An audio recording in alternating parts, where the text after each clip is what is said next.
अस्सलामुअलैकुम। प्रोग्राम अक्स बरक्स के साथ मैं हूं शाइस्ता शहजाद। नाज़रीन, डेवलपमेंट यह है कि इमरान खान को 190 मिलियन पाउंड केस में सजा के बाद अब हुकूमत इसे एक तारीखी फ्रॉड भी करार दे रही है और साथ ही हुकूमत ये इल्ज़ाम लगा रही है कि पाकिस्तान तहरीक इंसाफ अब मजहब कार्ड के पीछे छुपने की कोशिश कर रही है। हुकूमत पर उम्मीद है कि खान साहब फैसले के खिलाफ अपील दायर करने भी जाते हैं तो उनकी सजा बरकरार रहेगी, लेकिन दूसरी जानिब पाकिस्तान तहरीक इंसाफ इस फैसले को चैलेंज करने का इरादा रखती है, बल्कि इस फैसले पर वाज़ेह मौक़िफ़ भी रखती है। पाकिस्तान तहरीक इंसाफ ये समझती है कि 190 मिलियन पाउंड केस में इमरान खान को कोई जाती फायदा नहीं मिला। सलमान अकरम राजा के मुताबिक बरतानवी अदालत के मुताबिक 190 मिलियन पाउंड दो तरफा मुआहिदा है। हुकूमत पाकिस्तान का इसमें कोई अमल दखल नहीं है। इसमें रियासत पाकिस्तान को एक पैसे का भी नुकसान नहीं हुआ। दूसरी जानिब मुज़ाकरात को लेकर मुख्तलिफ खबरें भी ज़ेर गर्दिश है कि हुकूमत सानह 9 मई पर जुडिशल कमीशन बनाने पर तैयार ही नहीं है और PTI के मुतालबात पर हुकूमत ने जवाब भी तैयार कर लिया है। तहरीरी जवाब में कहा गया है कि अदालतों में ज़ेर समात मुकदमात पर जुडिशल कमीशन नहीं बन सकता। जुडिशल कमीशन उन मामलात पर बनता है जो अदालतों में ज़ेर बहस ना हो। 9 मई से मुतालिक अदालतों में चालान पेश हो चुके हैं। 9 मई का कोई सियासी कैदी नहीं है और PTI मुतालबात के हकाइक से ताल्लुक नहीं रखती, लेकिन हुकूमत इसकी तरदीद कर रही है। हुकूमती मुज़ाकराती कमेटी के तर्जुमान इरफान सिद्दीकी कहते हैं कि ज़राए के हवाले से मीडिया में आने वाली इस खबर में कोई सदाकत नहीं है और खबर इसमें बयान की गई तमाम तफसीलात बेबुनियाद हैं। तहरीक इंसाफ अपने मुतालबात और डेडलॉक पर अभी तक डटी हुई नजर आती है। बैरिस्टर गौहर ने आज भी खबरदार किया है कि 7 रोज में अगर कमीशन नहीं बनता तो फिर चौथी मीटिंग नहीं होगी। नेगोशिएशन का ये प्रोसेस आगे नहीं बढ़ सकेगा क्योंकि खान साहब की जानिब से वाज़ेह तौर पर ये अहकामात, ये हिदायत जारी कर दी गई थी। इसी सारी सूरत हाल पर आज भी हम अपने शो में बात करेंगे। हमें ज्वाइन किया है आगाज में सीनियर सियासतदान है पाकिस्तान तहरीक इंसाफ के रहनुमा एतजाज एहसन साहब। उनसे गुफ्तगू करते हैं, उनको वेलकम करते हैं। अस्सलाम वालेकुम सर। अस्सलाम वालेकुम। मैं पाकिस्तान तहरीक इंसाफ का मेंबर नहीं हूँ। माजरत पाकिस्तान पीपल्स पार्टी। जी माजरत सर, माजरत, क्योंकि पाकिस्तान तहरीक इंसाफ की बात हो रही थी इंट्रो में तो मैंने ये इंट्रोडक्शन दे दिया। आपका सीनियर सियासतदान पाकिस्तान पीपल्स पार्टी के सीनियर रहनुमा सीनियर कानूनदान एतजाज एहसन साहब हमें ज्वाइन कर रहे हैं। बहुत शुक्रिया सर आपके वक्त का। सबसे पहले तो हम 190 मिलियन पाउंड जी ये वजाहत कर दूं कि मैं पीपल्स पार्टी का तर्जुमान भी नहीं हूँ। अच्छा, तर्जुमान नहीं है। हाँ, बस पीपल्स पार्टी के डिसिप्लिन में हूँ हर लिहाज से। चले, जबरदस्त। सर ये बता दीजिए कि 190 मिलियन पाउंड रेफरेंस के हवाले से जो फैसला आया है उसमें अब पाकिस्तान तहरीक इंसाफ का एक ज़ाहिर वर्जन है, वो कहती है कि इसमें कोई फ़ायदे नुकसान की बात नहीं है, ज़ाती फ़ायदा खान साहब ने लिया नहीं है। आप किस तरह से देखते हैं, अगर हम कानूनी तौर पर इसके पहलुओं पर थोड़ी गुफ्तगू कर लें और आपसे जानना चाहें कि ये कितना मजबूत एक केस है या फिर ये दूसरे केसेस की तरह खान साहब पर कायम किए जाने वाला एक महज सियासी मुकदमा है? ये तो बड़ा बेवजन सा केस है। ये कोई 190 बिलियन पाउंड में अगर अमाउंट को देखो तो लगता है ये अरबा रुपए और अरबा पता नहीं इतनी कसीर रकम, ये क्या हुआ, किधर गई, किधर से आया। लेकिन इसमें कोई ना गवर्नमेंट का इस पे क्लेम है ना गवर्नमेंट ने इसको किया है। जो ट्रायल को देखना है ना, ट्रायल में इसमें जो डॉक्यूमेंट्स इन्होंने सप्रेस किए हैं और जज साहब ने सप्रेस किए जी। जज साहब ने जिस डॉक्यूमेंट को देखा ही नहीं है, वो एक डायरेक्शन है। ये आपके मीडिया से ही हमें पता लग रही है और जो मीडिया पे इसकी बिला तफदीद बात हो रही है। एक डॉक्यूमेंट है जो कहता है कि जी ये जाना चाहिए तो ये मलिक रियाज के उस अकाउंट में जो के सुप्रीम कोर्ट में है, बिल्कुल, और हिदायत है। अब इसको अगर देखे ही ना, सोचे ही ना इस हिदायत के बारे में, तो फिर और ये करें कि ये केस साबित हो गया जी, केस साबित होता है। तो इसमें आप देखें, असल बात ये है कि ये मलिक रियाज ही का पैसा था, ठीक है, और मलिक रियाज ने अपनी पूरी इसकी मनी ट्रेल दी, तो इसलिए उसको इजाजत मिली कि वो इसको ले जाए तो उसके बाहर बरतानिया से बाहर। बरतानिया $200 मिलियन यूं ही नहीं जाने देता कि निकल जाए, उसकी मईशत से बाहर निकल जाए, लीकेज हो जाए। तो ये उसने बिल्कुल ठोस तरीके से अपना मनी उसकी और उसकी फैमिली का था, उसने ठोस तरीके से उसने उसको साबित किया। अपना जो सारा था मनी ट्रेल जी। अब उसके बाद इस केस में वह कुछ नहीं कहा जाता। एक ऐसे जज साहब को लगा दिया आपने उस पे, और चुन चुन के जजेस आपने लगाए। पहले जो जजेस लगाए थे उन्होंने एक ने दो ने तो उसको मुस्लिमों को क्या बयानी और मौकफ ही नहीं लिया था। दो ने मौकफ ही नहीं लिया था ना मुस्लिमों का, ना उसमें तोशाखाना वाले में नंबर 1, और ना ही ये जो था साइफर वाला जिसको मैं पहले दिन से सिफर कहता हूँ।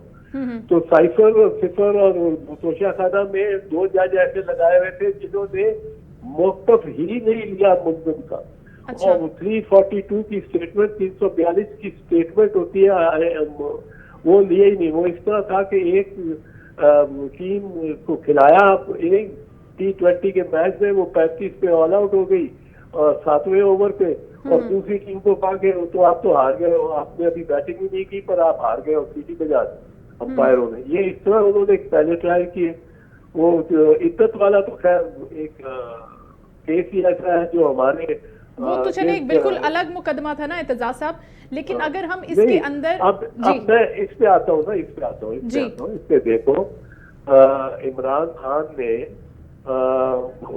बहुत सारे दफाई इदारे चलाए हैं और बनाए हैं और उनके लिए फंड लिए हैं। अरबा रुपयों का उसने लाहौर का शौकत खानम बनाया है, नबल यूनिवर्सिटी बनाई है, फिर पेशावर का शौकत खानम बना दिया अस्पताल, फिर उसने कराची का बना रहा है।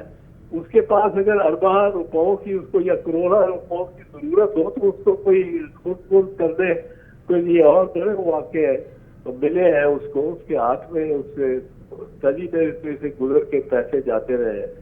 तो दूसरी तरफ जो मलिक रियाज है उसकी एक शोहरत है कि वो रिफाई कामों में बढ़ चढ़ के हिस्सा डालता है। उसने जितने ये खोल रखे थे मेहमान खाने और लंगर और फ्री खाना जितने लोगों को, हजारा लोगों को दे रहा था रोजाना, तो ये उसके उसमें है। अब उसमें अगर एक ऐसे ट्रस्ट को, जिस ट्रस्ट में जो नेट से कोई अलिफ या बे ट्रस्टी है जी, तो ट्रस्ट की और कैफियत और हैसियत होती है। ट्रस्ट की जो आइडेंटिटी है, आइडेंटिफिकेशन है, पर्सनैलिटी है, वो इन लॉ बिल्कुल फर्क होती है फ्रॉम द ट्रस्टी। और ट्रस्टी को, ट्रस्ट के पास अगर पैसे आए हैं या जमीन दी है उसने, तो ये वो रियाज का काफी पुराना शेवा है। और अब उस पे प्रेशर इन्होंने बहुत डालने की कोशिश की है कि वो इसमें आगे और बयान दे इसके खिलाफ, इमरान के खिलाफ, तो वो नहीं आया। अब ये इसमें इस केस में जो बुनियादी चीज है वो ये है कि एक आपने ऐसे जज से कराया है जो कि जिस दिन खत्म हुई थी इसने फटाफट खत्म करके एक पहली केस को और चला गया था इंग्लैंड उसी दिन फ्लाइट लेके। और दूसरी बात यह है कि उनमें से एक जज, ये जज साहब जो है, इनको तो सुप्रीम कोर्ट ने कहा है कि जुडिशियल वर्क न दिया जाए उनको। कहते हैं जी हाई कोर्ट ने कर दिया उसको। हाई कोर्ट किस तरह कर सकता है सुप्रीम कोर्ट के फैसले को? राजा सुप्रीम कोर्ट का फैसला हो वहाबुल खैरी साहब के केस में बड़ा वाजे और बड़ा स्ट्रिंजेंट फैसला था। अच्छा। और उसमें इसके ऊपर भी हम अभी आगे चल के इसमें भी ये तो जुडिशियल वर्क कर ही नहीं सकता था। इसका तो सारा केस ही कोरम नॉन जूडिस हो जाता है। कोरम नॉन जूडिस का मतलब है जो कोरम कोर्ट नॉन जूडिस, जो अदालत जस्टिस ही नहीं कर सकती। उसकी डेफिनेशन है कोरम। एग्जैक्टली इमजद साहब के बारे में आप बात कर रहे हैं, एग्जैक्टली उसका एक पूरे का पूरा आर्टिकल भी मौजूद है, इस हवाले से फैसला भी मौजूद है। एतजाज साहब इस पे भी आगे चढ़ के बात करते हैं शो में, लेकिन नासिर भट्ट साहब हमें ज्वाइन कर चुके हैं, पाकिस्तान मुस्लिम लीग नून के रहनुमा, उनको भी वेलकम करते हैं। नासिर भट्ट साहब बहुत शुक्रिया, आपने इंतजार किया। एतजाज अहसन साहब गुफ्तगू कर रहे थे केस के कुछ कानूनी पहलुओं के हवाले से, और इसके अलावा पाकिस्तान तहरीक इंसाफ के सलमान अकरम राजा साहब भी फरमाते हैं कि इस पूरे केस को, जिसको हुकूमत समझती है कि ये बड़ा एक मजबूत केस था खान साहब के खिलाफ, और ये एक वाहिद केस था बल्कि खान साहब के खिलाफ जिसमें उनको कन्विक्ट किया जा सकता था और किया भी गया, लेकिन इसमें रियासत को एक पैसे का नुकसान हुआ नहीं, इंसाफ पर मबनी ये फैसला नहीं है, तो फिर हुकूमत कैसे समझती है कि बड़ा एक मजबूत केस था। एतजाज अहसन साहब की गुफ्तगू भी गालिबन आपने सुनी होगी, वो क्या फरमा रहे थे इस मामले पर सर? बिस्मिल्लाहिर्रहमानिर्रहीम। मुझे एतजाज अहसन साहब की बात इतनी समझ नहीं आ रही थी, शायद मुझे वो आवाज की प्रॉब्लम थी। ठीक, ये केस देखे, मैं यूके में 28 साल से रह रहा हूँ, कानून का मुझे भी पता है कि क्या है। ये एक एनसीए ने इन्वेस्टिगेशन की, इन्वेस्टिगेशन बज़ाहिर इमरान खान, शहजाद अकबर और जुल्फी बुखारी, ये सारे मिल गए, मलक रियाज उसमें शामिल है। मैं आपको बताऊं कि इन्होंने लेटर लिखे, 1 लेटर, 2 लेटर, 3 लेटर के भाई लंदन में इंक्वायरी की जाए। जो 1 हाइट पार्क घर मलक रियाज ने खरीदा है, वो मलक रियाज का उन्होंने नाम नहीं लिया कि जो 1 हाइट पार्क घर है ये हसन नवाज साहब ने बेचा है, तो इसमें मनी लॉन्ड्रिंग है या ये वाइट मनी नहीं है। वो जब हुकूमत पाकिस्तान, क्योंकि वज़ीर आज़म उस वक्त इमरान खान साहब थे, वो इन्होंने 1, 2, 3 खत लिखे, तो वो इंक्वायरी एनसीए, वहाँ का एक नेशनल क्राइम एजेंसी इदारा है, उसने इंक्वायरी शुरू कर दी। उसने इंक्वायरी कुछ 6 महीने 7 महीने इंक्वायरी हुई। उन्होंने क्लीन चिट दी कि हसन नवाज साहब ने जो घर बेचा था वो वाइट मनी थी, क्योंकि उन्होंने 60-70% पैसा लिया बैंक से और 30% अपना पैसे दे के वो घर खरीदा। जब वो घर, अब वहाँ इंक्वायरी खत्म नहीं हुई, उन्होंने कहा जी घर लेने वाला कौन है, वो मलक रियाज आ गया। मलक रियाज के वहाँ 3 अकाउंट थे वो फ्रीज हुए, इंक्वायरी हुई और मलक रियाज से पूछा गया कि हाँ भाई आप बताएं आपने ये पैसा कहाँ से लाया है और प्रूव करेंगे ये वाइट मनी है। जब केस चला तो मलक रियाज ने देखा कि ये अब मैं इसमें फंस जाऊंगा, मैं वाइट मनी शो नहीं कर सकता, तो उस मुल्क का कानून है कि आप out of the court settlement कर लेते हैं। मलक रियाज साहब ने वहां माना कि ये पैसे मेरे वाइट मनी नहीं है, मैं शो नहीं कर सकता। तो उन्होंने इससे पहले कि अगर वो इनकार करते तो फिर इन्वेस्टिगेशन होती, तो फिर वो सजा भी मिलती, चाहे कोई भी है। उन्होंने सजा से बचने के लिए एडमिट किया कि ये मेरी वाइट मनी नहीं है। तो फिर वो जिनके 3 अकाउंट जो उनके फ्रीज हुए थे, वो अकाउंट और ये 40 मिलियन पाउंड का घर था, ये सारा एनसीए ने रखा। और वो क्योंकि पाकिस्तानी शहरी थे, तो उस मुल्क का कानून है कि जिस मुल्क का वो शहरी होता है, जिससे मनी लॉन्ड्रिंग पकड़ी जाए, फिर उस मुल्क को वापस की जाती है। उन्होंने पाकिस्तान से राब्ता किया और पाकिस्तान ने जो अकाउंट नंबर दिया, आप सुने ये बात, वो इमरान और ये सारे मिल गए, जिन्होंने फिर कपीना से एक लेटर लहरा के कहा जी ये बंद लिफाफा है। इन्होंने अकाउंट नंबर भेजा मलक रियाज का, जिसमें उसको जुर्माना हुआ था सुप्रीम कोर्ट की तरफ से 480 अरब रुपए। उन्होंने ये अकाउंट भेजा और वो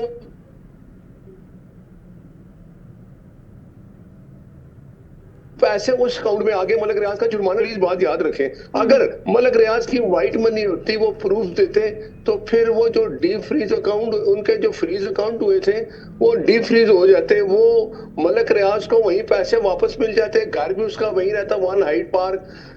हुआ क्या, जब मलक रियाज ने एक्सेप्ट किया तो फिर मलक रियाज का 10 साल का वीजा था लंदन का, वो कैंसिल हुआ, उसके बेटे का वीजा कैंसिल हुआ, उसकी वाइफ का, बेटी का। तो आज वो मलक रियाज दोबारा लंदन नहीं जा सकता 10 साल।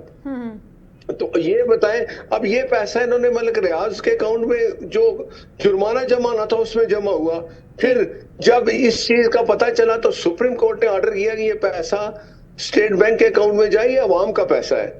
یہ ہے وہ جرم ثابت ہو گیا, عمران اور سب نے مل کے, یہ علی بابا 40 چوروں والا کام تھا, ہوا تو ایڈمٹ ہو گیا کہ جرم ہے, اور یہ انویسٹیگیشن یو کے میں ہوئی, پاکستان میں نہیں ہوئی. اب مجھے بتائیں, یہ کہتے نہیں جی وہ ملک ریاض کا پیسہ تھا. ملک ریاض کا پیسہ ہوتا تو ادھر یو کے میں ہی رہتا, اس کا اکاؤنٹ ڈی فریز ہو جاتا. ٹھیک ہے, یہ گورنمنٹ کا پیسہ تھا بیسیکلی. ٹھیک ہے ناصر بٹ صاحب, اعتزاز احسن صاحب کی طرف جانے دیجئے کیونکہ وہ اس سے ڈیفرنٹ رائے رکھتے ہیں. اعتزاز صاحب, حکومت کہتی ہے کہ یہ تاریخی فراڈ ہے جو خان صاحب نے کیا تھا حکومت کے ساتھ, یہ ریاست کا ہی پیسہ ہے. جیسے ناصر بٹ صاحب بھی فرما رہے ہیں کہ اگر یہ ملک صاحب کا پیسہ ہوتا تو ان کے اکاؤنٹس میں جاتا, ان کے اکاؤنٹس ڈیفریز ہوتے, ان کا سارا معاملہ وہاں پہ ریزالو ہو جاتا.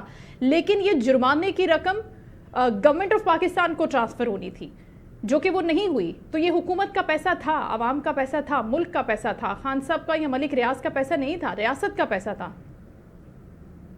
یہ اس سے میں ذرا اختلاف کروں گا بٹ صاحب کی اس ساری گفتگو سے, کیونکہ آپ یہ دیکھیں کہ یہ کہنا کہ اس کے ویزے کینسل ہو گئے اور یہ ہو گیا وہ ہو گیا, اس کے خلاف ایکشن تو یہ ہو سکتا تھا کہ اس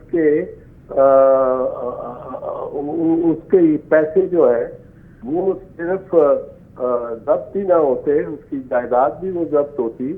وہ کس نے بیچی تھی, وہ حسن نواز یا حسین نواز, حسن نے غالباً, جو کہ پہلے کہہ رہے تھے کہ میں تو ایک اسٹوڈنٹ تھا اور مجھے وظیفہ آتا تھا. آپ کو یاد ہوگا جب وہ پیناما چل رہا تھا تو انکوائری ہوتی تھی تو وہ کہتے تھے کہ میں تو بالکل کوئی میرا سپورٹ نہیں تھا, گھر سے آتا تھا, ٹینٹ کو جاتا تھا اور میں رہ رہا تھا اور مجھے نہیں پتا کسی کوئی بھی ہمارے. اور دوسرے بھائی نے کہا تھا کہ ہم تو بالکل مطلب غریب سے بن کے اور بڑے ہوئے تھے, اب غربت میں رہ کے اور بڑے ہوئے تھے ہمارے بڑے جو تھے. اور یہ اس قسم کی یہ منی لانڈرنگ کا مسئلہ جو ہے یہ اب میں ایک اور چیز آپ کو بتاؤں, یہ منی برطانیہ اور یورپ میں کم از کم 4000 ہندوستانی ملٹی بلینئر ہیں جو کہ وہاں سے مسرور ہے اور ان کو بالکل پناہ دیے جا رہی ہے برطانوی حکومت. ان کے پیچھے ریڈ وارنٹ بھی آتے ہیں, وہ رشین اولیگارکس بھی سارے بیٹھے ہوئے ہیں, وہ بھی یورپ کے دارالخلافوں میں بیٹھے ہوئے ہیں اور ان کو کوئی اس کا نہیں ہوتا. اگر آپ پیسے وہاں رکھ لیں اور رکھے بلین آف ڈالر, آپ دیکھیں میاں نواز شریف صاحب آخرکار کنوکٹ تھے اور ان کو لندن میں رہنے دیا گیا اور جیل سے نکل کے وہ وہاں پہنچ گئے.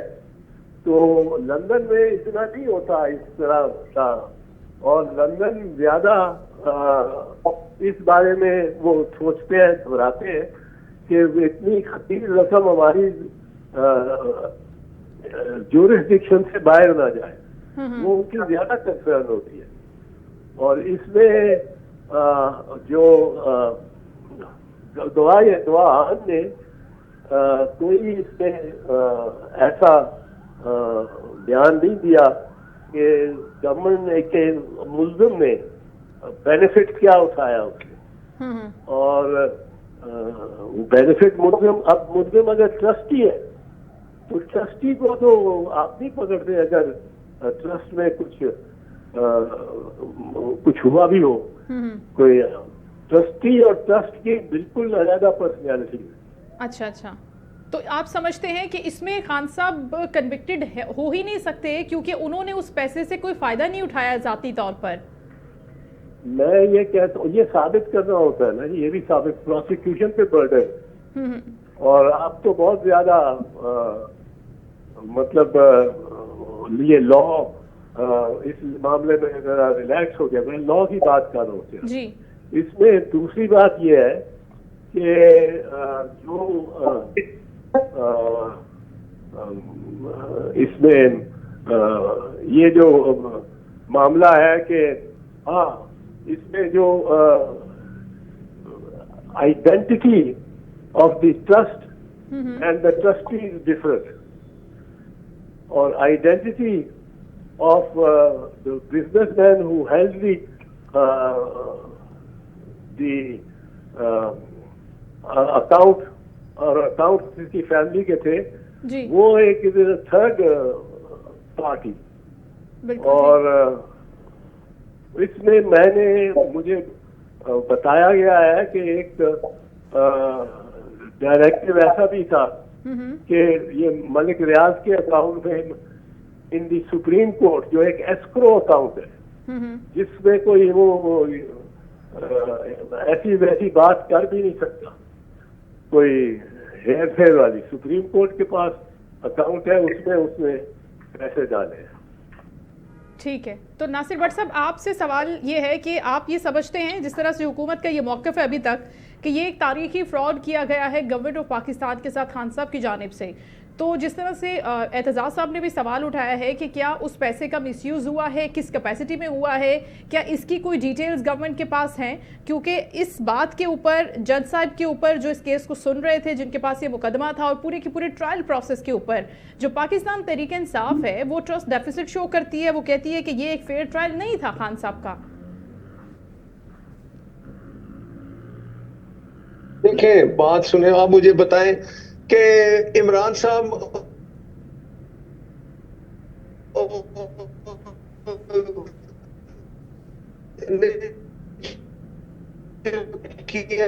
کہ انہوں نے ایک ڈیل کی ملک ریاض سے, اس کے بدلے انہوں نے زمین دی, ملک ریاض تھا, اس کے بعد وہ اب اس کے بینیفیشری کون ہے؟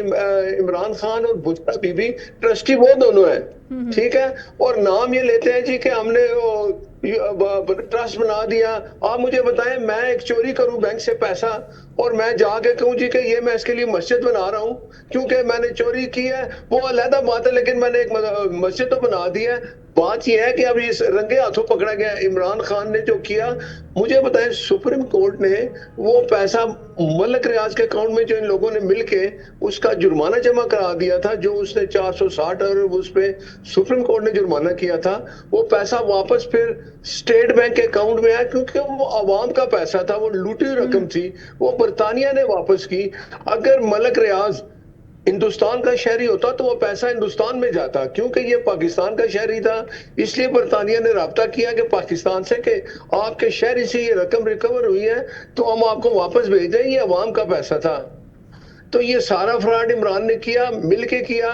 اب اس کو اس کی سزا بھی ملی ہے. مجھے آپ بتائیں نا, یہ تو صادق اور امین تھا, مجھے بتائیں یہ تو کہتا تھا میں باہر سے پیسہ لاؤں گا, پیسہ باہر سے لایا اور مل کہ تو ملک ریاض کے اکاؤنٹ میں جمع کرا دیا جو اس کے اوپر جرمانہ تھا.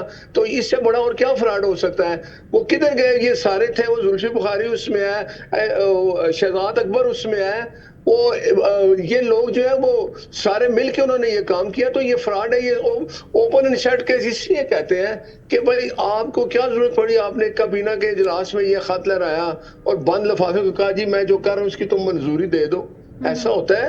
تو یہ عمران خان نے جو کیا اس کو سزا ملی, اور یہ جو انویسٹیگیشن تھی یو کے میں ہوئی تھی, پاکستان میں نہیں ہوئی تھی. انہوں نے ملک ریاض نے ایکسپٹ کیا. تو پھر ہم نے ملک ریاض کے خلاف کیا ایکشن لیا بٹ صاحب؟ پھر ہم نے ملک ریاض صاحب کو کیا سزا سنائی ہے؟ ملک ریاض صاحب کتنے کنوکٹڈ ہیں؟ کیونکہ سارا معاملہ تو ملک صاحب سے شروع ہوا تھا. دیکھیں نا, ملک ریاض صاحب بھاگے ہوئے ہیں نا, وہ جب آئیں گے تو وہ بھی پکڑے جائیں گے. وہ دبئی میں بیٹھے, ان کو کہ پاکستان آئے. آپ بتائیں نا, زلفی بخاری باہر بیٹھا اس کو کہ پاکستان آئے, شہزاد اکبر کو کہ پاکستان آئے. تو آپ بلائیں نا, حکومت بلائے گی نا سر, حکومت لے کر آئے گی ان کو وہاں سے جن ملکوں میں موجود ہے. اگر اب وہ نہیں آئیں گے تو پھر لے کے آئیں گے ان کو, بالکل لے کر آئیں, کیونکہ خان صاحب تو آلریڈی جیل میں تھے, ان کو آپ نے فوراً سزا سنا دی. لیکن جو لوگ ملک میں نہیں ہیں, جو ایکولی کنوکٹڈ ہیں یا پھر شاید وہ زیادہ سزا کے مستحق ہیں, وہ بیرون ملک موجود ہیں, تو وہ کیا ان تمام سزاؤں سے استثنا لے چکے ہیں؟ ایسا تو بالکل بھی نہیں ہے. بہت شکریہ ناصر بٹ صاحب آپ کے وقت کا. اعتزاز احسن صاحب ہم سے گفتگو کر رہے تھے. دونوں معزز مہمانوں کا بہت شکریہ. ساتھ ہی ساتھ کچھ ہم بات کریں گے ग्लोबल से, जहां पर हम बात कर रहे हैं तकरीब हल्फ बर्दारी के हवाले से। ट्रंप की तकरीब हल्फ बर्दारी आज होने जा रही है और कुछ ही देर में इसकी बाकायदा तौर पर इसका आगाज़ भी हो जाएगा। लेकिन डोनाल्ड ट्रंप से अगर हम पॉलिटिकल कैनवस पे बात करें तो पाकिस्तान का खासा नाम जुड़ा होता है और वो पिछले कुछ अरसे से खान साहब की वजह से कुछ ज़्यादा ही ज़ेर गर्दिश रहता है।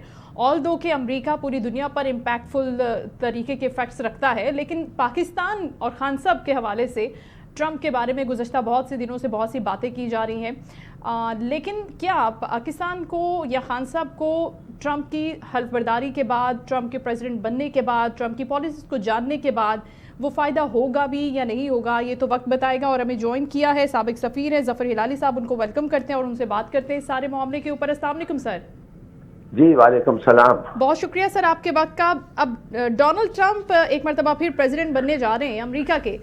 हम आपसे ये जानना चाहते हैं कि पहले जब डोनाल्ड ट्रंप प्रेसिडेंट थे और उसके बाद बाइडेन आए और अब जब दोबारा ट्रंप इक़्तिदार संभाल रहे हैं, तो आपको लगता है कि वही लिंक रहेगा पॉलिसीज़ का डोनाल्ड ट्रंप का, या फिर इस बार कुछ तब्दीलियां आएंगी? हम देखेंगे कि पूरी दुनिया में जो उसकी पॉलिसीज़ होंगी वो हमेशा की तरह उतना ही असर रखेंगी, या कहीं ना कहीं हम देख रहे हैं कि वो पाकिस्तान के हक में होंगी या किसी दूसरे मुल्क को वो फ़ायदा पहुंचाने के लिए होंगी? साथ ही साथ हम आपसे ये भी जानना चाहेंगे इसराइल गाज़ा के वो हमले के ऊपर भी कि अब जंगबंदी भी हो गई है, इसका क्रेडिट भी कहीं ना कहीं वही ले रहे होते हैं कि हमने इंटरवीन किया है और हमने इस पूरे प्रोसेस को क्लोज़ किया है, सील किया है।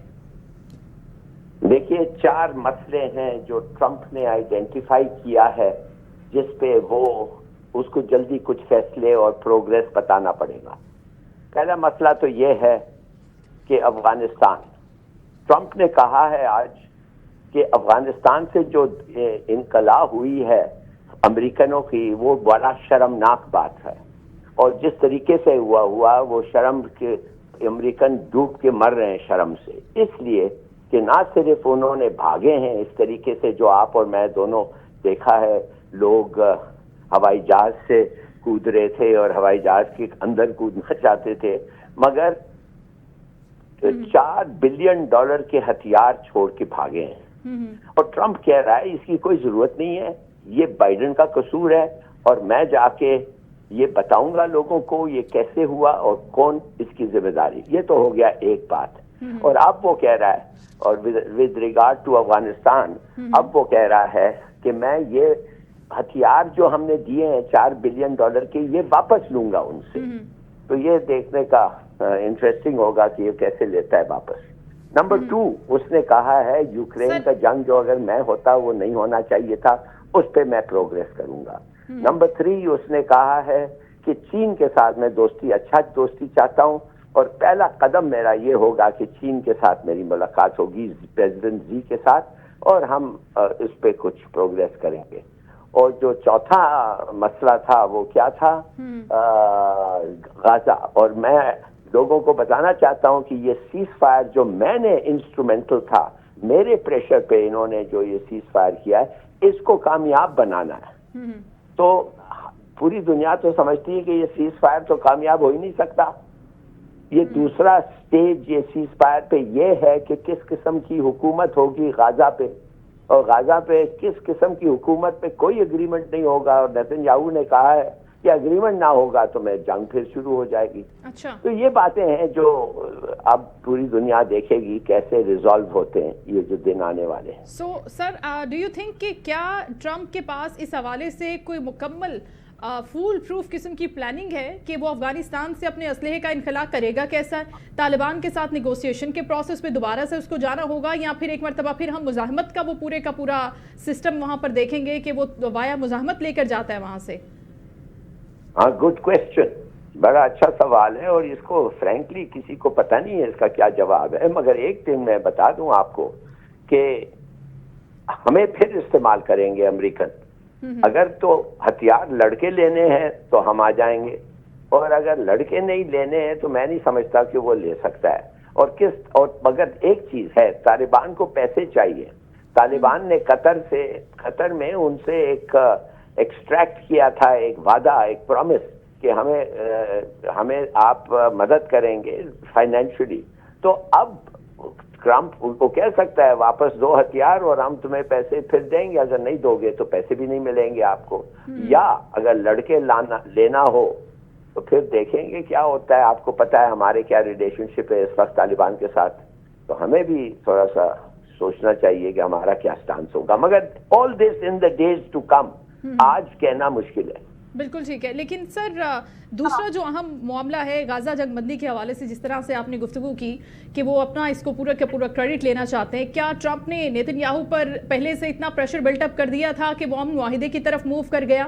اور ساتھ ہی ساتھ اگر ٹھیک ہے پریشر ڈیولپ کر دیا تھا یا ہو گیا تھا, تو کیا پھر ہم ایکسپیکٹ کر سکتے ہیں کہ روس یوکرین وار کے حوالے سے بھی ہم سمجھتے ہیں کہ آنے والے دنوں میں ہمیں کوئی اچھی خبر سننے کو مل سکتی ہے, وہاں پر بھی یہ اتنا ہی پر اثر ہو سکتا ہے ٹرمپ کا معاملہ؟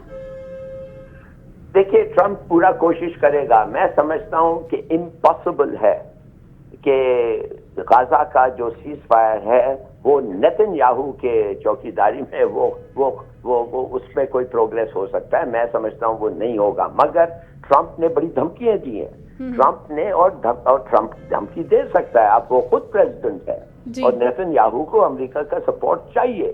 تو اب دیکھنا پڑے گا جی کیا اس پہ یہ ہوتا ہے. ٹھیک ہے. اور اگر ہم موسٹ امپورٹنٹلی پاکستان کی بات کریں, آپ کے علم میں ہوگا کہ ٹرمپ کی حلف برداری, ٹرمپ کے جیتنے کو پاکستان میں ایک خاص پولیٹیکل پارٹی اور ایک خاص گروپ آف پیپل کی جانب سے کس طرح سے سیلیبریٹ کیا جا رہا تھا کہ آئیں گے اور اس کے بعد چیزیں بدل جائیں گی, چاہے وہ انسانی حقوق کے معاملے کے اوپر نوٹس لے کر خان صاحب کی ریلیز کی بات کرے, اس کے لیے کوئی ایفرٹس کرے انٹرنیشنلی. آپ کو لگتا ہے کہ یہ بھی ہوگا یا نہیں؟ دیکھیے ٹرمپ تو ضرور کوشش کرے گا کہ بائیڈن پہ یہ سب ذمہ داری ڈالیں کہ کیسے یہ ریجیم چینج بائیڈن نے کروایا تھا اور کیسے الیکٹڈ گورنمنٹ کو اس نے کنسپائر کر کے نکالا. یہ اس کا پرانا سٹانس ہے. اور اگر اس کو ثبوت ملا اور ڈونلڈ لو کو پکڑ کے انہوں نے کہا چلو ٹھیک ہے بتاؤ تمہیں کس نے کون کہا تھا کہ دھمکیاں دیں اور یہ سب باتیں ٹرمپ چاہے گا کہ یہ اس کے لیے یہ ہو. اس لیے ٹرمپ تو اسے نفرت کرتا ہے. وہ بھول نہیں سکتا ہے کہ بائیڈن نے کس طریقے سے اس کے پیچھے نکلا تھا جب وہ پریزیڈنسی سے اس کو وہ جب جا رہا تھا. اور 4 سال بائیڈن لگا رہا ہے اس کے پیچھے اور اس کے سپورٹرز کے. تو ان کا بدلہ سب لے گا یہ ٹرمپ میرے خیال میں. اور ہمیں تیار رہنا چاہیے. اب ہم دیکھیں گے کہ کون اور کیا پریشر کس کو پاکستان میں اور ادھر سے کیسے یہ سب چیزیں ہوا. میرے خیال میں یہ سب نکلے گا اب. تو ظفر ہلالی صاحب, خاص طور پر اگر ہم ایران کی بات کریں تو ایران کے لیے بھی کچھ پالیسیز چینجز کا معاملہ ہوگا ٹرمپ کی طرف سے یا نہیں؟ آپ کو لگتا ہے کہ وہ موسٹ امپورٹنٹ اس کو کنسیڈر نہیں کرے گا ابھی یا پھر اس کو ضروری سمجھے گا؟ دیکھیے ٹرمپ کا تو ایٹیٹیوڈ ایران کے خلاف بہت ہی یہ تھا. اور جب میں کہہ رہا ہوں کہ ٹرمپ نیتن یاہو پہ پریشر ڈالا تھا, ایران اور اسرائیل جو ہیں یہ دو سبجیکٹس ایسے ہیں کہ اس کے پاس فل فریڈم آف ایکشن نہیں ہے. میرے کس کو ہمارے ٹرمپ کو. اور ادھر آخر ایک جوئش پریشر لابی تو ہے نا. یہ تو نہیں ہے کہ جوئش پریشر لابی نہیں ہے. تو کس حد تک وہ اور نیتن یاہو کے خلاف وہ جا سکتا ہے, کس حد تک وہ نیتن یاہو کو, ہاں اگر نیتن یاہو کو کہہ دیا پیسے نہیں دیتا ہوں, امداد نہیں دیتا ہوں, تو نیتن یاہو مجبور ہو جائے گا. مگر کبھی کوئی امریکن پریزیڈنٹ یہ کر سکتا ہے؟ کبھی کیا ہے؟ نیور. بالکل ٹھیک ہے. بہت شکریہ ظفر ہلالی صاحب آپ کے وقت کا. گفتگو فرما رہے تھے ڈونلڈ ٹرمپ کی برداری کے حوالے سے, ان کے پریزیڈنٹ بننے کے حوالے سے, اور ہم بات کر رہے تھے کہ کس طرح سے پورے خطے پر ان کی پریزیڈنسی کا, ان کی پالیسیز کا اثر ہونے جا رہے ہیں. لیکن جس طرح سے ہم پروگرام کے آخری حصے میں بات کرتے ہیں تو آج ہم بات کریں گے اسرائیل غزہ کی جنگ بندی کے معاملے پر. لیکن دیکھنا یہ ہے رپورٹ کے مطابق کہ اب تک 15 ماہ کے اس عرصے کے دوران جب جنگ ہوتی رہی, جب بمباری ہوتی رہی, تو اس کے کیا نقصانات ہوئے ہیں غزہ کے اندر. غزہ میں جنگ بندی کا معاہدہ تو طے پا گیا, لیکن 15 ماہ سے جاری لڑائی اور جنگ کے ساحلی فلسطینی علاقے پر تباہ کن اثرات مرتب ہوئے ہیں. اسرائیل کی جانب سے غزہ پر فضائی حملے اور زمینی کارروائی 7 اکتوبر 2023 کو حماس کے غیر معمولی سرحد پار حملے کے جواب میں شروع ہوئی, اور حماس کے حملے میں تقریباً 1200 افراد ہلاک اور 251 کو یرغمال بنایا گیا. حماس کے زیر انتظام وزارت صحت کے مطابق جنگ کے دوران 46,400 سے زائد فلسطینی شہید ہو گئے. اقوام متحدہ نے خبردار کیا کہ جنگ میں ہونے والی تباہ کاری کے بعد بحالی میں اب کئی سال لگیں گے, چند دہائیاں لگ سکتی ہیں. सरहद से सिर्फ 2 किलोमीटर के फासले पर वाक़ शिमाली कस्बा बैत हनून में इसराइली हमलों का पहला निशाना बनने वाले इलाकों में से एक था और इस इलाके को इसराइली फौज की कार्रवाइयों से भारी नुकसान पहुंच चुका है। इसराइल ने गाजा शहर और शिमाल में दीगर शहरी मराकज़ पर बमबारी को जारी रखा और अक्टूबर के आखिर में ज़मीनी हमले शुरू करने से पहले शहरियों को अपनी हिफाजत को मद्देनजर रखने की खातिर इस इलाके को खाली करने और वादी गाजा के जनूब में उनको मुंतकिल होने का हुक्म भी दिया। सैटेलाइट डेटा का तज्जिया करने वाले CUNY ग्रेजुएट सेंटर के माहिरीन के मुताबिक 15 माह से जारी तनाज़े ने मुमकिना तौर पर गाजा की पट्टी में तकरीबन 60% इमारतों को नुकसान पहुंचा दिया है, जिसमें गाजा शहर को सबसे ज्यादा तबाही का सामना करना पड़ा। अक़वाम मुत्तहिदा के अंदाजों के मुताबिक तबाह होने वाली इमारतों में गाजा में 90% से जायद रिहायशी यूनिट्स शामिल हैं जो तबाह हुए हैं, जिनमें से 1,60,000 तबाह हो गए हैं और मजीद 2,76,000 को जुज़वी तौर पर नुकसान पहुंचा है। अक़वाम मुत्तहिदा के तिजारती और तरक्याती इदारे UNCTD के मुताबिक जंग की वजह से होने वाले नुकसानात का तखमीना 18.5 अरब डॉलर्स है, जो 2022 में गाजा के मजमूई कौमी पैदावार यानी GDP से तकरीबन 7 गुना जायद है। इस इदारे ने अक्टूबर में मुतनब्बे किया था कि जंगबंदी के बाद भी गाजा की मईशत को 2022 की तरह पर बहाल करने में 350 साल लगेंगे। और इस इदारे के बारे में मजीद ये कहा गया कि तबाही से तकरीबन 50 मिलियन टन से जायद मलबा जमा हुआ है, जिसको हटाने में भी बहुत से साल दरकार होंगे और यहाँ पर बहाली का काम उस तरीके से अभी तक शुरू नहीं हो सकेगा, क्योंकि जब यह मुआहिदा हो गया है, मजीद भी बहुत सी पेचीदगियाँ है, तो हम इसको एक जुज़वी मुआहिदा या फिर जुज़वी जंगबंदी का एक फेज समझे तो ज़्यादा बेहतर होगा। शो का वक्त खत्म हुआ, कल आपसे दोबारा मुलाकात होगी। अल्लाह हाफिज़।